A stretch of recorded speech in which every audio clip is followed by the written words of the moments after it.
नमस्कार दोस्तों, स्वागत है आपका वीक इंस्पायर्ड में। एक दिन तथागत गौतम बुद्ध अपने शिष्यों को उपदेश दे रहे थे।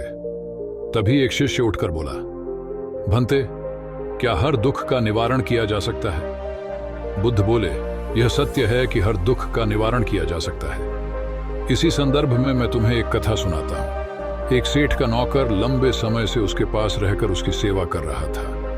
वह बड़ा ईमानदार था, साफ सफाई का पूरा ध्यान रखता था, इसलिए सेठ जी उसे बहुत पसंद करता था।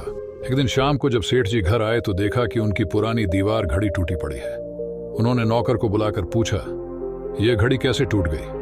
नौकर ने कहा, मालिक, मैं सफाई कर रहा था कि घड़ी हाथ से छूट गई और टूट गई। गलती मेरी है, आप मुझे क्षमा करें। सेठ तेज आवाज में बोले, क्षमा मांगने से क्या होता है? घड़ी बरसों से कमरे में लगी थी, कमरे की शोभा थी, और तुम्हें पता ही है यह मुझे कितनी प्रिय थी। डांटने के अलावा सेठ जी और कर भी क्या सकते थे? बहुत भरोसे का नौकर जो था, उस रात सेठ जी को बिल्कुल भी नींद नहीं आई।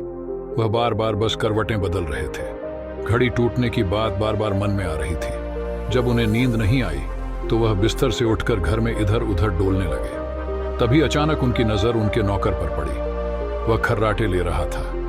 उससे सेठ जी को और भी अधिक दुख हुआ कि उन्होंने मन ही मन सोचा, मालिक, नुकसान का इसे जरा भी ख्याल नहीं है, इसे जरा भी दुख नहीं है। यह तो आराम से खर्राटे लेकर सो रहा है। नौकर को इतनी शांति एहसास होता हुआ देखकर सेठ जी को बहुत गुस्सा आया।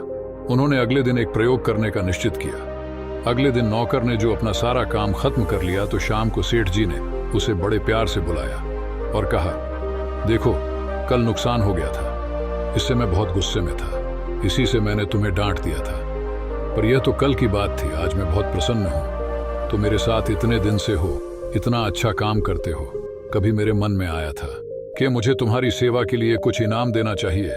सोचता हूं कि क्यों ना यह घड़ी है तुम्हें दे दी जाए, पर क्या करें, वह तो तुम्हारे हाथ से टूट गई। यदि नहीं टूटी होती तो आज तुम्हारी होती। यह कहकर सेठ तो उस रात बड़े आनंद से सोया, पर नौकर सारी रात करवटें बदलता रहा। बार बार उसके मन में एक ही बात आ रही थी कि अगर घड़ी नहीं टूटती तो वह आज मेरी होती।